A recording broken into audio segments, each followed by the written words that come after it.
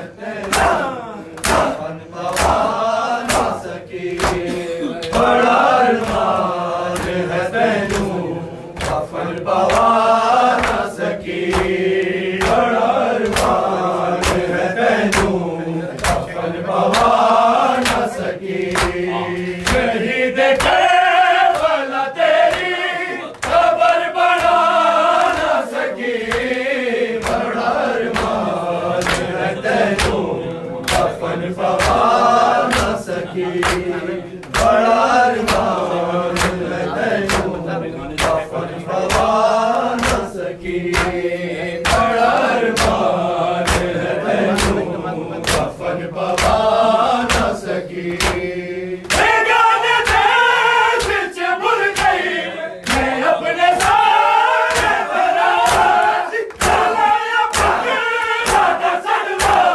حسین تیرے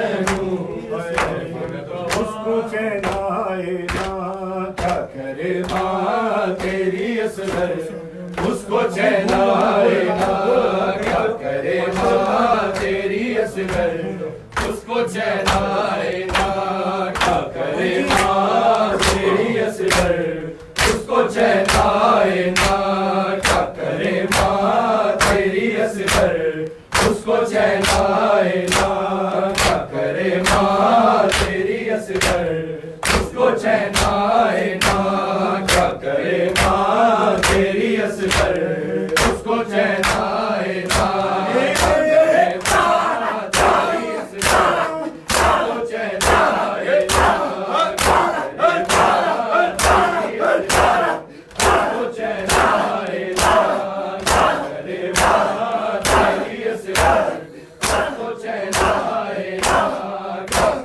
ماں تیری اصغر اس کو چین آئے نا کیا کرے ماں تیری اصغر اس کو چین آئے نا کیا کرے ماں تیری اصغر اس کو چین آئے نا کیا کرے ماں تیری اصغر اس کو چین آئے نا کیا کرے ماں تیری اصغر اس کو چین آئے نا کیا کرے ماں تیری اصغر اس کو چین آئے نا کیا کرے ماں تیری اصغر اس کو چین آئے نا کیا کرے ماں تیری اصغر اس کو چین آئے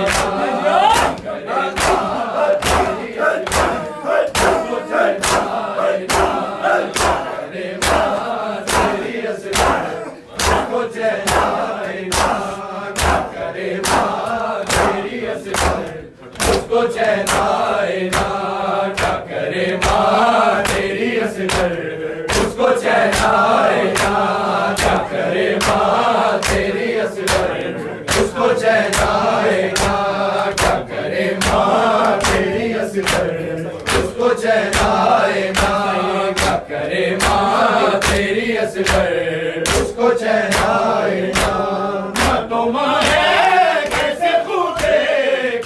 گھبرائے نا کیا کرے ماں تیری اصغر اس کو چین آئے نا کیا کرے ماں تیری اصغر اس کو چین آئے نا تو ماں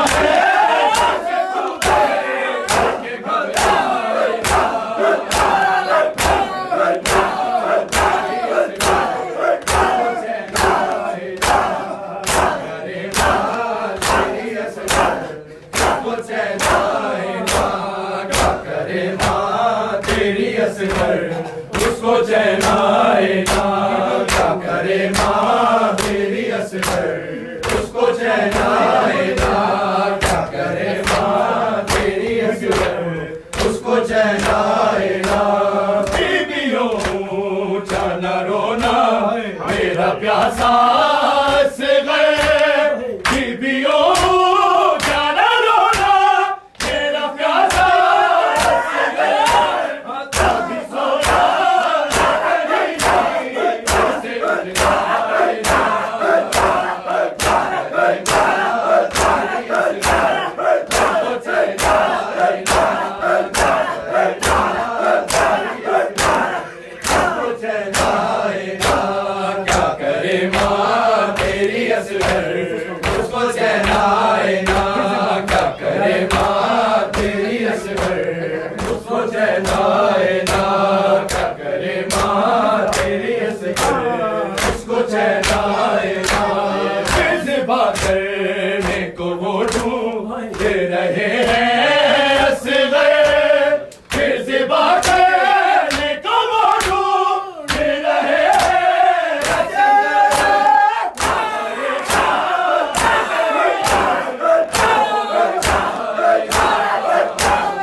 چین آئے نا ماں تو ماں ہے کیسے خود دیکھ کے گھبرائے نا کیا کرے ماں تیری اصغر اس کو چین آئے نا کیا کرے ماں تیری اصغر اس کو چین آئے نا یا تو مر جاؤں میں یا شیر جیسے کہتے کوئی یا تو مر جاؤ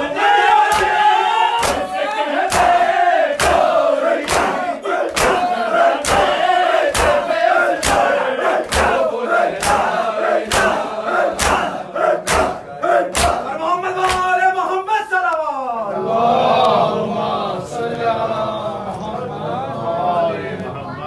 السلام علیکم یا ابا عبد اللہ الحسین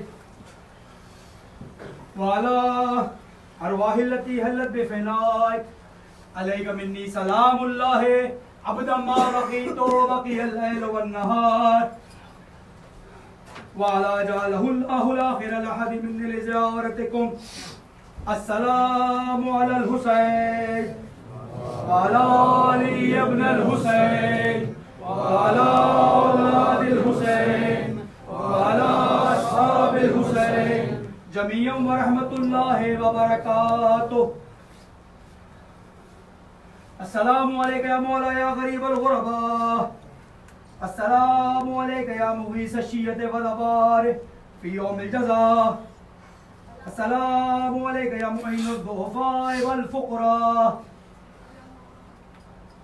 السلام عليك يا سلطان العرب والعجم يا علي ابن موسى أيها الرضا الراوي بالقدر والقضاء روحي جسمي لك الفداء ورحمة الله وبركاته السلام عليك يا صاحب العصر والزمان علمان علمان علمان من فتنة الزمان السلام عليك يا شريك القرآن السلام عليك يا مدر الإيمان السلام عليك يا إمام الإنس والجان عجل الله تعالى فرجك وسهل الله تعالى مخرجك وظهورك ورحمة الله وبركاته صل على محمد وآل محمد